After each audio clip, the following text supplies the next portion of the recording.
Hey everybody, and welcome to Bear in the Woods Watercolor. I am Tara Lynn Pugh, and I am going to be your tour director this evening. This is what we are making tonight. The colors are totally optional, so use what you have, use what you love, use colors that you like. I am going to go over supplies in just a few minutes. But welcome. Let me just make sure that I'm live in all the right places. I like to double check before I dive into detail. Yep, there I am. Awesome. Okay. I am going live using StreamYard this evening. So if you are with me tonight, please give StreamYard permission if you have not done that in the past. Let me tell you how to do that. You would go to streamyard.com/Facebook. All you have to do is do it once, and you'll never have to do it again. Super easy. And all right, let me add in the lesson here, and I will go over supplies and all that good stuff. Let's see, I want to make this nice and big. There we go. All right, let me turn that banner off. Also, if you're watching on the replay, welcome. And throw me a hashtag replay. It's one of my favorite things in the whole world to see people hop on and watch the replay. All right.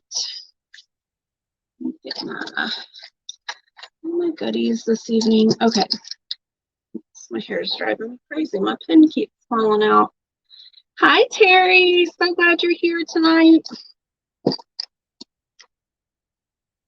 All right, so the supply list is super simple. I do have a tracer available. If you go to Guide 30 in the Painted Soul Creative Journey group, you can find that guide. Let's see. Then I will, if you want the tracer is optional, and I'm actually not really going to use it for much. But this is if you are a little nervous to draw on your own, or just, whoops, oh my gosh, excuse me. So I swear I can never do a live without disaster striking. Hi, Tammy. So right when we started the live, my clip fell out of my hair. Now my earring just like took a nosedive. I hope that's not an indication of how the live is going to go the rest of the night. Ugh, what a weird thing to happen. Okay. Anyway, so there is a tracer. It's optional. I'm going to draw, and I'll walk you through it step by step if you want to draw with me. This is a watercolor lesson, so of course you're going to need some watercolors. You can use any kind. I do recommend, if you are making art, that you use artist quality watercolors. Crayola watercolors just don't quite work the same, and so you're not going to get the same satisfying color and satisfying results. That being said, I don't expect anybody to spend a fortune.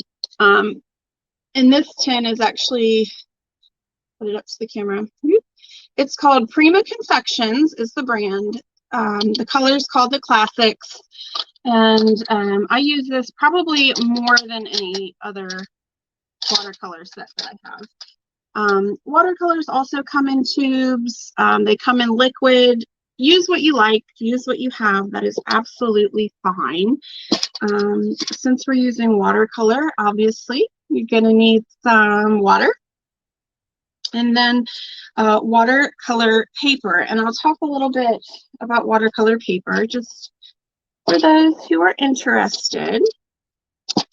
So watercolor paper comes in, well, it comes in a lot of different options, but hot press watercolor paper is very smooth. It can be harder to find, and it's a little more expensive. It's not textured. And hot press is called hot press just due to the way that they manufacture the paper. I'm going to create on an 8x8 square, but this fluid watercolor paper is a great brand. It's artist quality, hot press. This was gifted to me, and I have to be honest, it's not my favorite, but that's a personal preference. Yes, feel free to hop on and catch the replay and paint along later. My absolute favorite watercolor paper is Canson XL watercolor paper. This is cold press, so it's got a little bit of a texture to it, which I like, which I prefer. And this is, I think, reasonably priced. So because the whole idea here is to make a cute little square, I'm just going to cut this to size. So that was a little bit about the watercolor paper.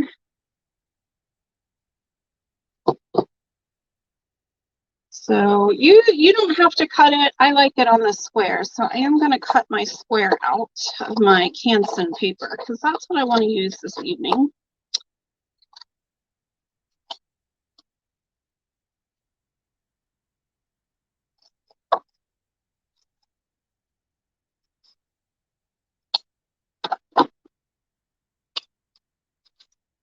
All right, so one piece of square watercolor paper coming right up.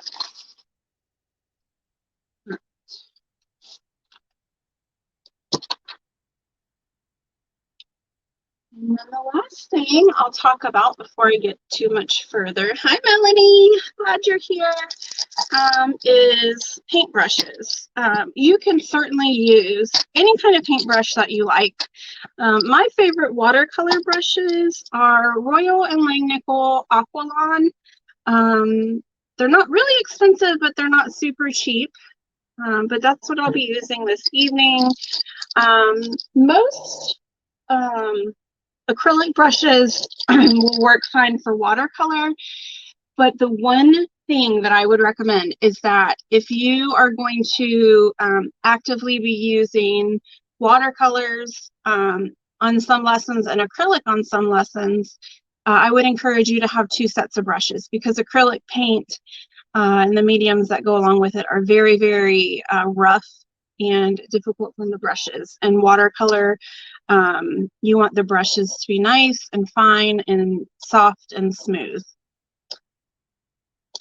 All right.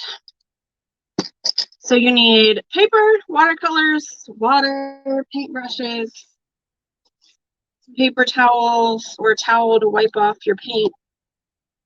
And let's get started. All right.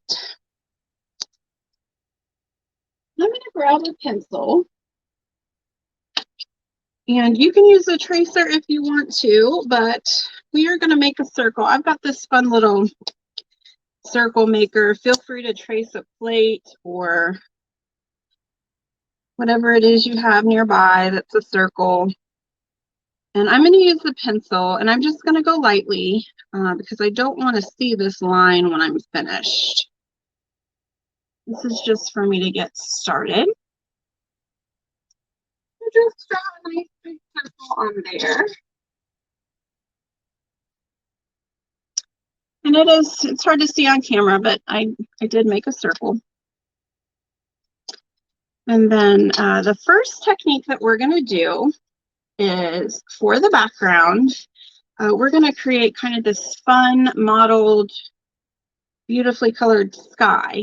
And we're going to do a technique called wet on wet. And so in order to make that work, we are going to need to wet our paper, but we're just going to wet inside the circle.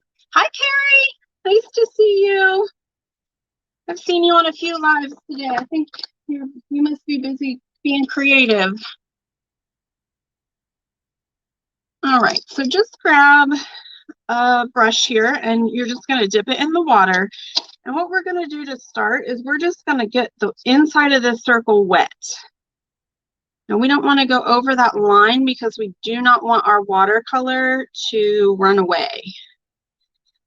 and it will stay where the paper is wet.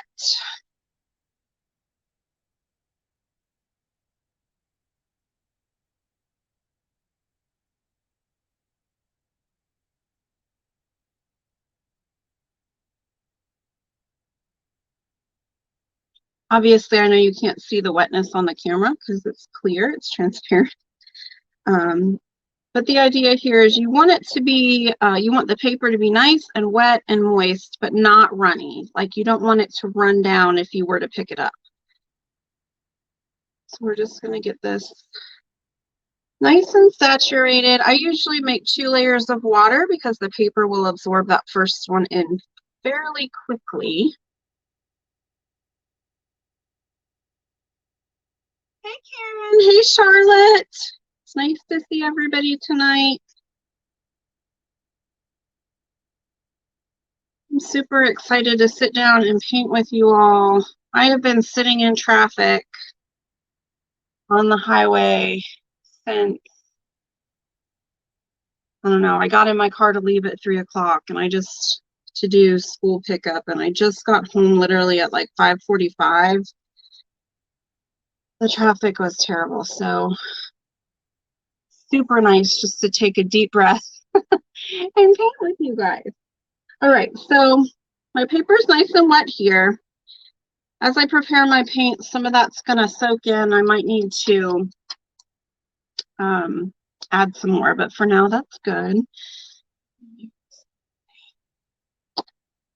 All right, so what we're gonna do, I compare this to, think of the planet Jupiter. That's not what we're making. We're making a sky. But what we're going to do is just add in colors, and we're going to let them move and blend, and they're going to create these fun bands in the background. Now on my sample here, I was kind of inspired by the neons we've been doing this month. So feel free to use these colors. In here I started with yellow. I added some pink, orange, and red. I might shake that up a little bit tonight. Maybe I'll make my sky, since these are warm colors, maybe I'll do a cool colored sky.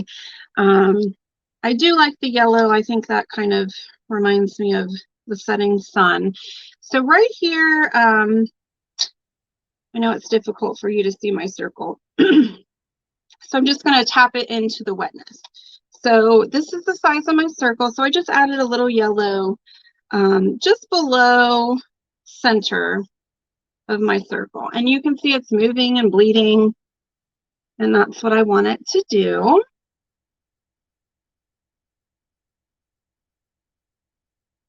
Hey, Lori. Thanks for hopping on. All right, and then I'm going to move into this fun sky blue color here. And I added water into my paint tray. I still have nice wetness in my background, so I'm just going to tap some of this in.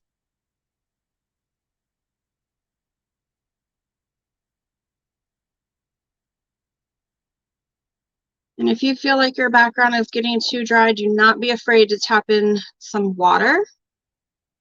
You can always add in more color. I'm just using this nice, pretty bright blue. And I'm going to pull some of this color down as well. Now, I'm not going outside of my circle. I do not want to touch the outside of my circle, but I am just tapping in color.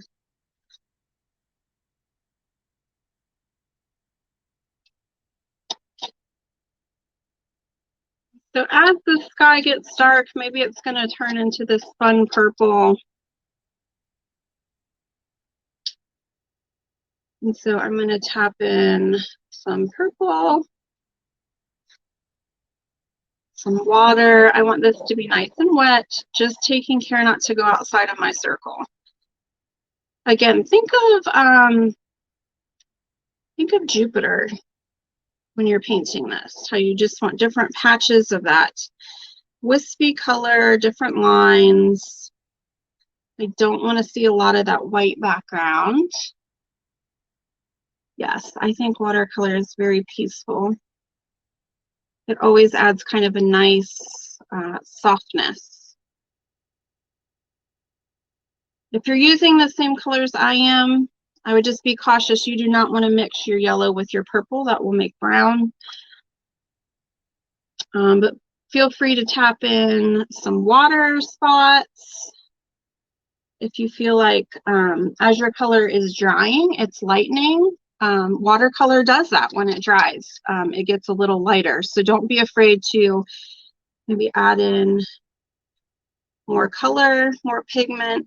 I'm just going to tap in just a tiny bit of this dark blue.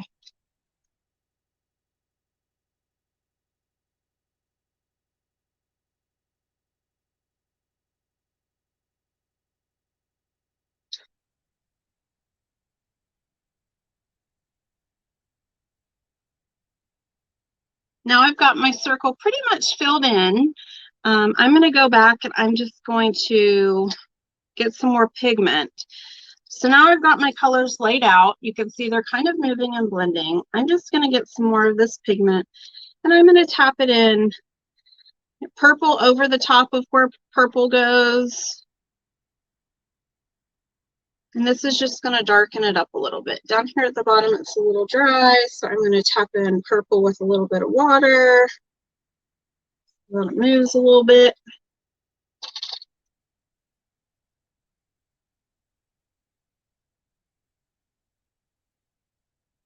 Right, so I did kind of a second pigmentation of the purple. I'm going to do second addition of this bright blue. Just in the same spots I had it before. I'm not doing anything funky. I'm just tapping it in where it was, just to make it a little bit brighter. Almost all watercolors will lighten just a little as they dry. So I like to go bright and bold with my colors. I had a couple taps of this dark blue, so I'm just coming back through with my second coat of that.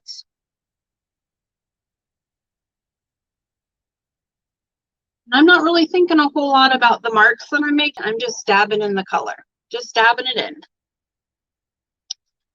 And I think that yellow down there is pretty bright, so I'm not going to do too much with that. I don't think I need to add more of that in there.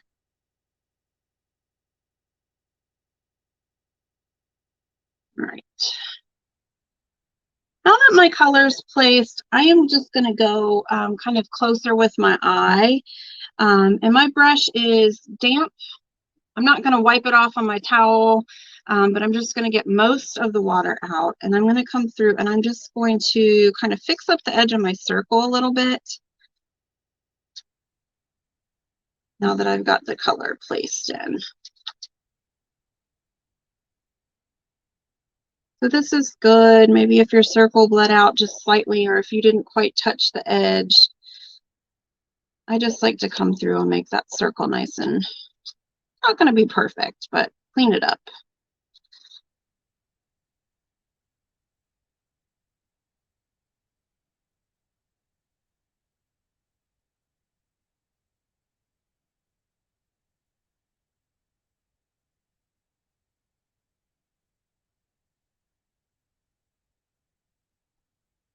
All right, so that is it for the background here. You can see my paper's still pretty wet. I'm okay with that. I'm okay if my background moves and blends a little bit. If you have a heat gun or an hair dryer, now is a great time to maybe blow that out a little bit. So that is what I'm going to do. Hi, Anna. Let me mute myself.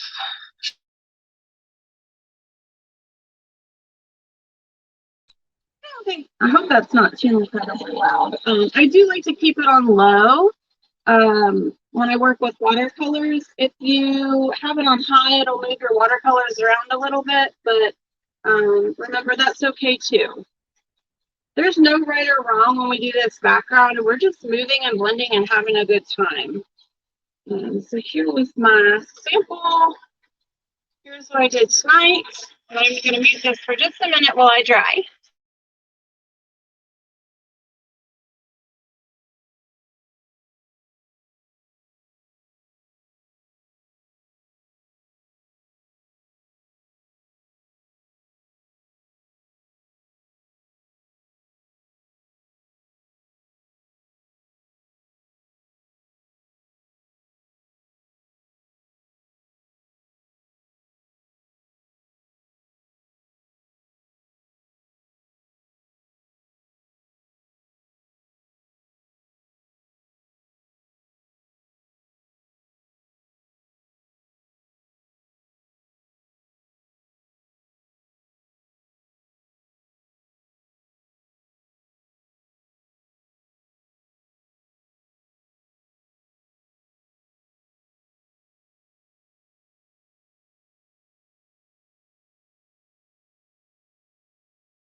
All right, so I'm pretty much dry. And as you can see, it lightened up a little bit. I will mention this up here. If this happens to you, that's just from the water pooling, and it kind of creates an edge when it pools. I really like when my watercolors do that. If that's not your thing, watercolors will relip. So if you've got some of that crazy edge, you can dip it in a little bit of water and smooth out the edge a little bit. It's not going to be perfect, but you can kind of blend it out. So don't be afraid to re-wet and change things if you need to. That's the beauty of watercolor. I like it, so I'm not going to rework it too much, but I just wanted to let you know that that is an option if these kind of marks bother you. All right. I don't know why I'm so out of breath today. Whew. Take a deep breath with me, ladies. All right, the next color that we're going to do is black. Most of the rest of our piece is black.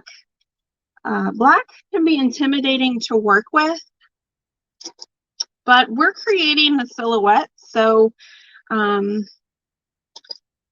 will walk you through step by step, and I promise you can do this. Don't be scared.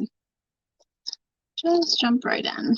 I'm gonna find, I don't know, I don't want a real big brush. Actually, the one I just had was perfect. So sizing is different depending on your paintbrush brands, but this is a number 3 round. But just to give you kind of a size comparison to my hand, the tip is not real big, but it's not, you know, a fine liner. But I need some black, so I'm going to get this black out. I'm going to put it on my paint tray here. You can use, I guess I should have mentioned, you can use a plate or whatever it is. This that I'm using here is actually an enamel tray. I got it at Tractor Supply.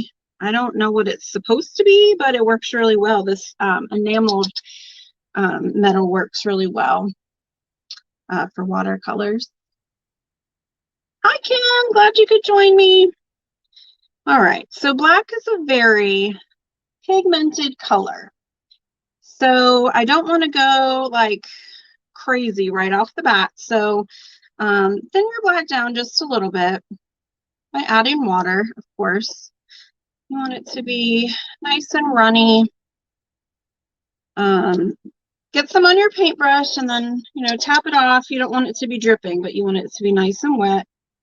And then what we're going to do, kind of right in the middle of this yellow that I've created, I'm going to draw just an imperfect horizon line here.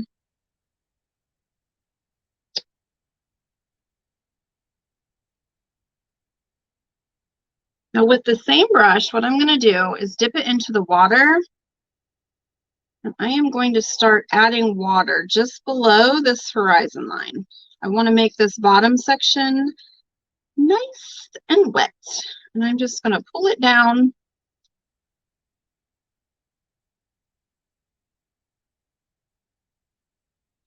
Now all I did was I made my black line.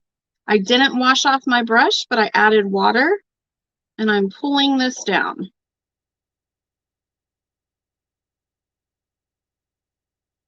Now what I'm going to do is dip my brush into this pool of black, and I'm going to add more right along this horizon line, and you're going to see it's going to bleed down. Since it was wet right underneath it, we made that nice and wet, so it's going to bleed down.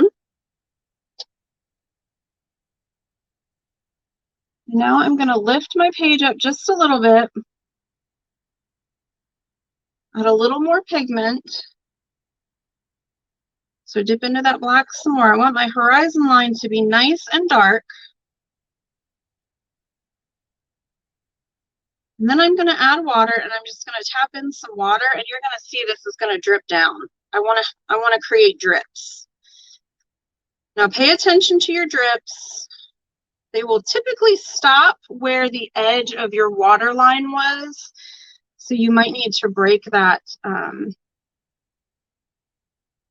what I'm thinking of, water tension. So now I've got my drips. You'll see the black paint kind of pool down around the bottom where my water line was, and you can just kind of work some of that down wherever you want. You just want it to look natural. So great jaggedy edge. Tap in some color of black. So this is all nice and wet down here, right? I'm going to tap in black. It's going to move. It's going to blend. And then I'm going to let it go the other way. I'm going to rinse off my brush. So now it's just water. And I'm going to tap in some water up here. And the water is going to run towards the horizon line. Now, I'm not using very much water. So you can kind of push it up a little bit. If we did this right, it should stop at the horizon line. And some of that black is just going to work its way up. So you'll see now down here it's lighter, and my horizon line is nice and dark. So basically, to summarize what we did, we just created a patch of water down here. We put in our black horizon line. We put in a patch of water. We added in black watercolor. We let it drip to the bottom. We blended it out how we liked it. We added more water, and then we brought it back. We brought that color back up to that horizon line. So when your page is wet and your water is loose, you can, you know, bend it around and move the water. That's pretty much what we did. That's how I got that kind of gradient in the black down there.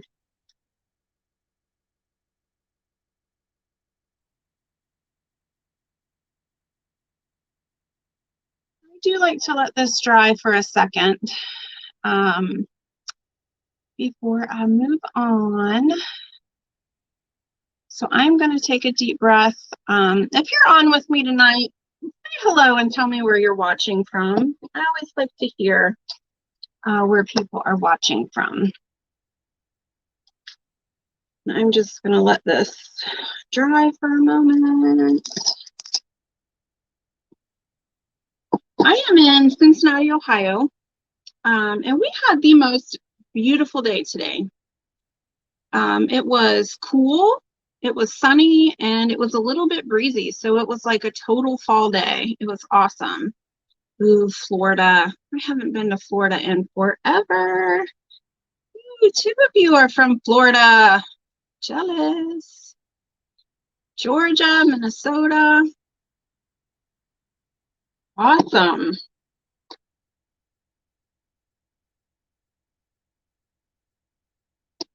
Nevada. Oh, Fort Worth, Texas. We've got Mel in the United Kingdom. What time is it there? Pretty late, isn't it, Mel? Oh, South Carolina, hello.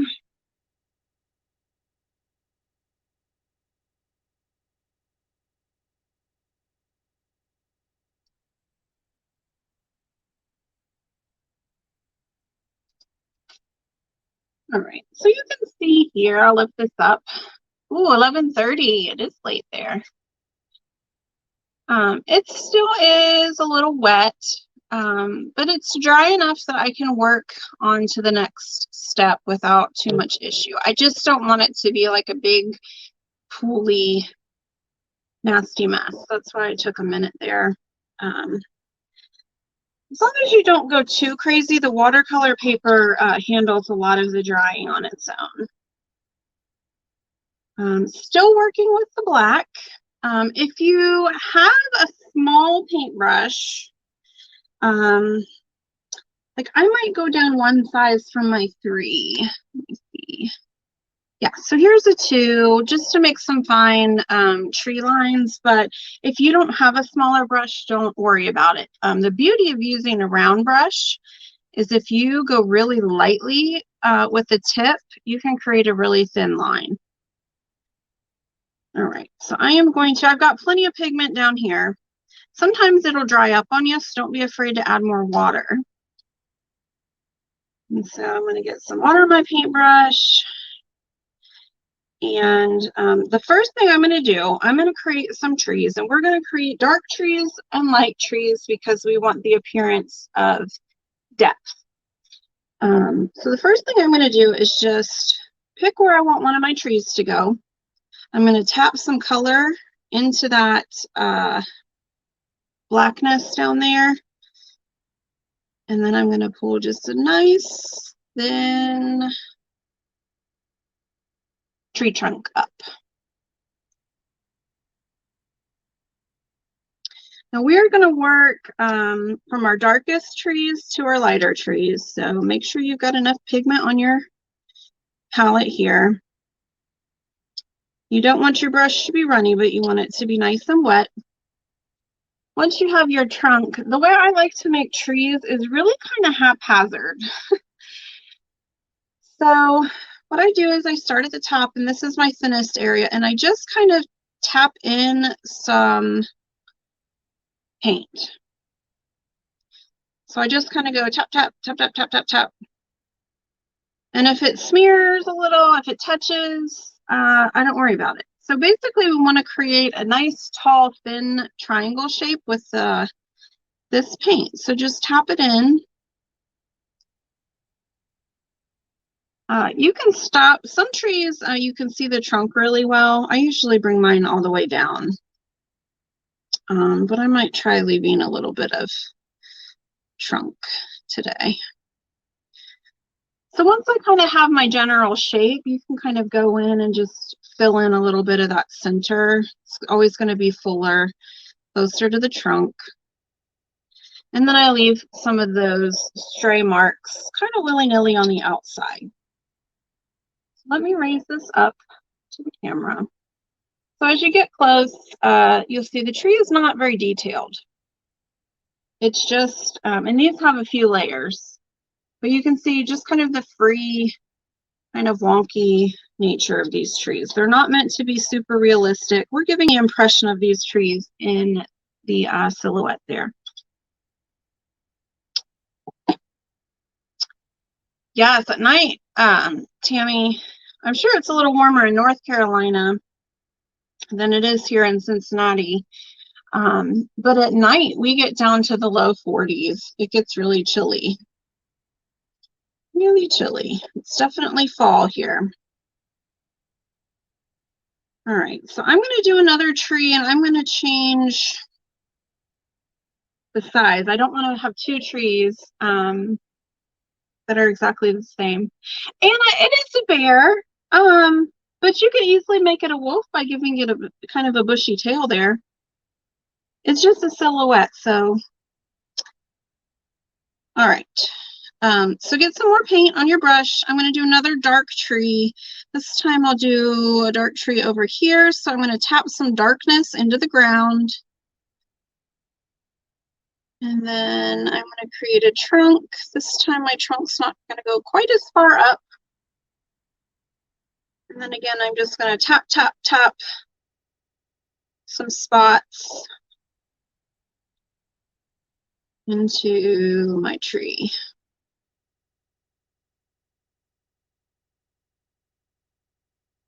So this one's a little shorter. So these are my two darkest trees.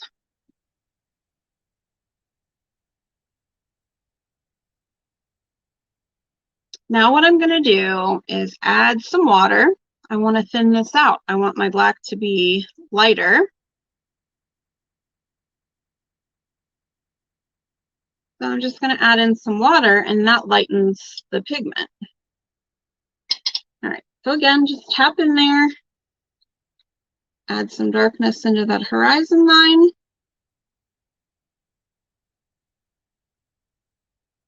Pull up a tree trunk.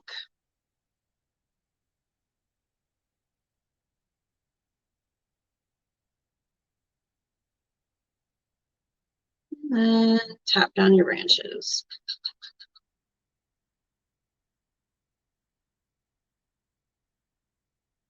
And you'll really notice the difference in these, the darkness and the lightness as they dry. So I did 2 dark, I'm going to do 2 medium,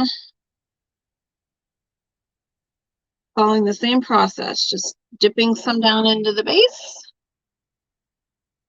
pulling up the tree trunk, and tapping in color. And remember, it's okay if your trees are different. You know, some trees are thinner, some are wider, some are shorter. You do not need your trees to be exactly the same.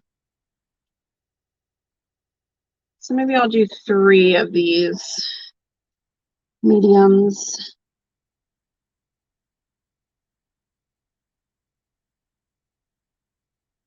So I forgot to tap some into the bottom there. All right.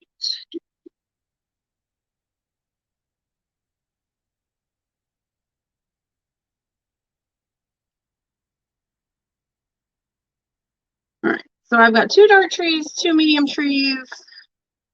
I'm going to add a good amount of water because I really want to lighten this up.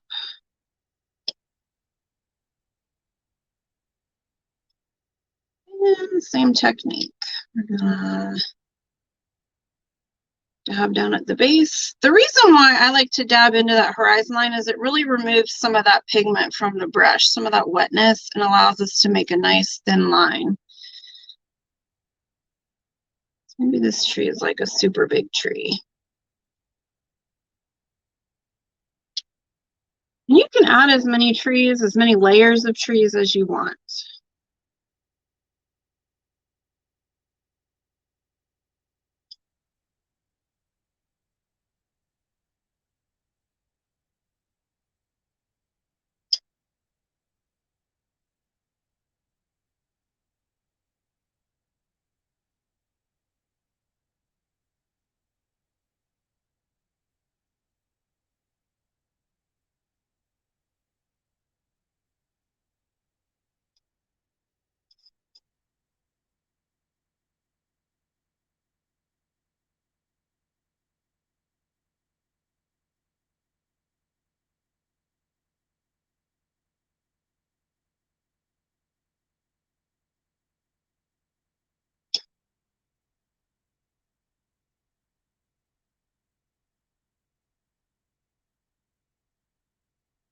I think I'm going to bring these trees, the ones that are farther back, kind of all the way down there.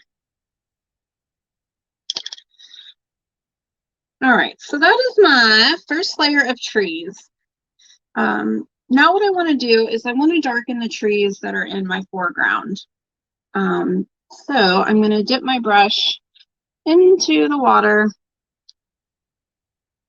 Then I'm just going to pull up some black right from the tray here. If you like to put it on your plate, that's fine. And I'm just going to, with the ones that I want darker, I'm going to tap in just some taps, you know, just like we did the first layer, just tap, tap, tap, dot, dot, dot, into the tree and just really darken up the trees that I want to kind of pop in the front.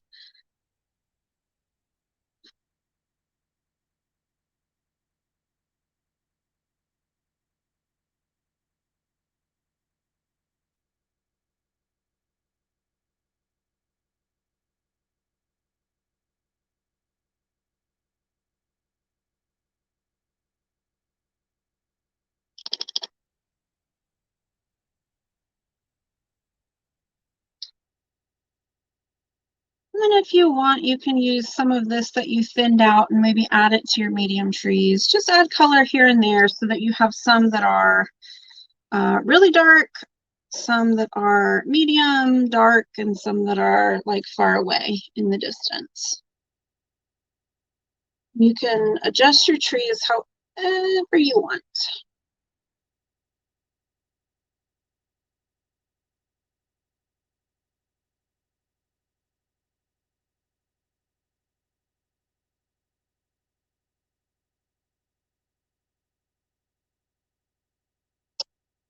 Thank you, Carrie. Thank you, Tammy.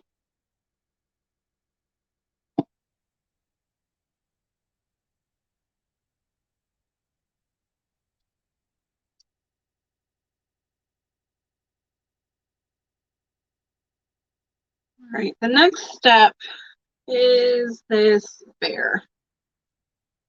Now, I am not the best drawer. However, the bear is made up of some basic shapes. So we're going to use black.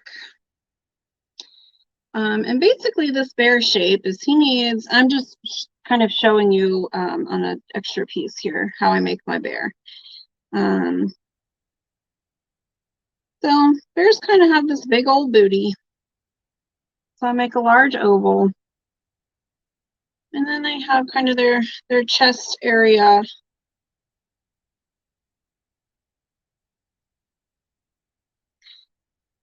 And then they have kind of a long, awkward, weird, pointy-nosed face. So once you have your basic shapes, you would obviously fill them in with black. So up here, he's going to need some ears. He or she. Now, right where your middle circle is, so you've got an oval, a circle that kind of overlaps that oval, and then your little awkward face shape here, right? He's going to have a foot that goes down here, kind of comes off the shoulder. And then his back leg, kind of picture it if it were right here, right? It's just going to come right off his rump, and you want the feet to kind of be in line, so don't mess it up like I just did. Give him a foot, and then you're going to give him a hip and just kind of add that in. And so once I get kind of that whole shape going, you'll see once he's filled in, he looks a little more bear-like. So right now he's got 2 feet. He needs 4. So if his front foot is going forward, the foot farthest to the back will be back there. And then if this foot's going backwards, his other hip is going to come down here.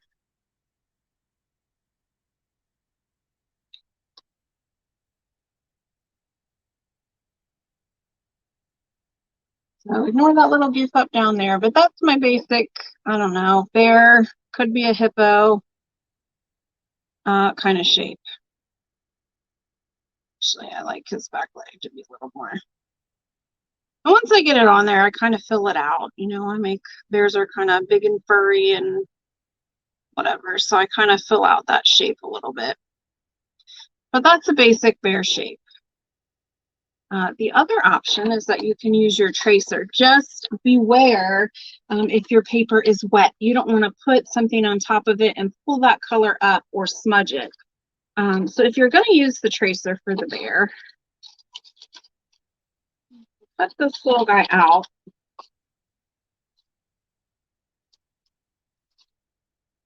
And then with a pencil, you can just kind of scribble some graphite on the back. And you're not going to be able to see it like really brightly on your paper because we've already used some paint. So I don't know that I'm really going to be able to show you, but you would just kind of put them on there wherever you want them and then trace your shape.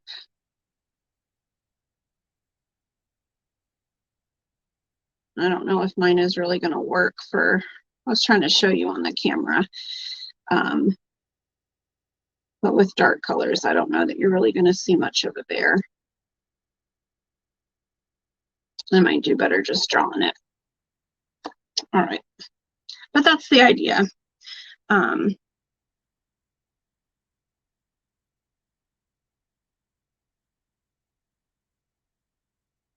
right, so for those of you that are drawing with me, like I said, he kind of has an oval-shaped rear end.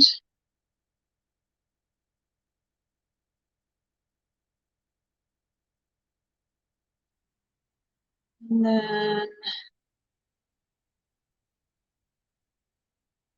round belly part. And this is where we're going to have two legs. And then I add on that head shape.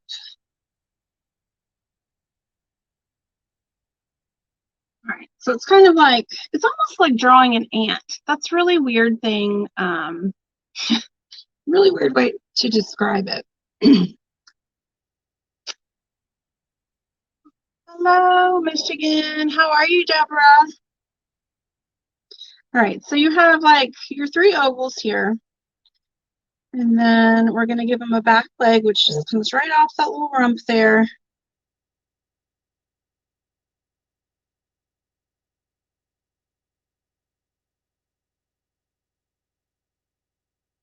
And then the front leg.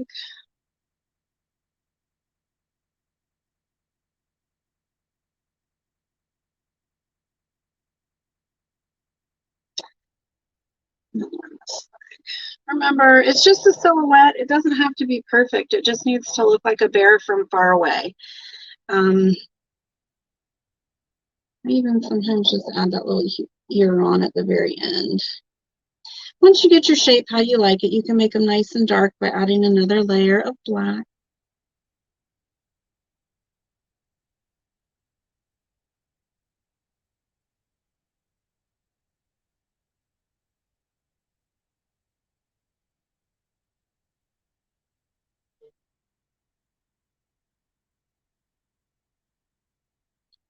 And for the most part, that is the whole lesson. So from here on out, you can add any details that you want. You can add, yeah, really big ant. You can darken the trees. You can darken your silhouette of your bear. You can add, like I probably will come through and just darken up this line where the horizon is. I like that to be nice and dark. You'll see there's different like bleeds and blends from this watercolor and all the different kind of little touches we did. I like that. I prefer that. But if that drives you crazy, don't forget you can get in there and blend that stuff out. I really like it when my watercolor misbehaves. I think that's the beauty of watercolor. That being said, if you really, really don't like the way that watercolor behaves, you can do almost the exact same lesson in acrylic, just by thinning down your acrylic. Use water the same way, use really thin acrylic, but your acrylic will dry in between layers and you won't get as much bleeding and blending and these like goofy things that happen in the sky. So that's my lesson. That's my little bear. You really can personalize this. You can see it's just a very different look by using two different color palettes. I did the exact same technique in both. And I mean, you could switch out your bear. If you're a wolf person, you could put in a wolf. If you just like the trees, you can leave the animal out and just do the trees. You can adjust the size of your sky. You know, you could have a really big sky and a really small horizon line down at the bottom. Or you could have mostly trees and very little sky. So you can absolutely make this your own. And if you find, like I said, watercolor does like to misbehave. So like I do have some stray lines. I really kind of just go with the flow. But you could also just do an outline and clean up the edge if you have any like leaks or messes. But yeah, that's all I have for you. I love letting watercolor just do its thing. So I was really excited to share this lesson with you. Just let the watercolor kind of have its time here on the page. And I hope if you created with me tonight, please share in the group. That's my favorite part of teaching for me. I just absolutely love to see what everybody creates. And I know there are so many different styles and ways to make it your own that I can't wait to see them. So if you paint tonight or if you paint on the replay, share your picture in the group. I can't wait to see it. And that's all I have.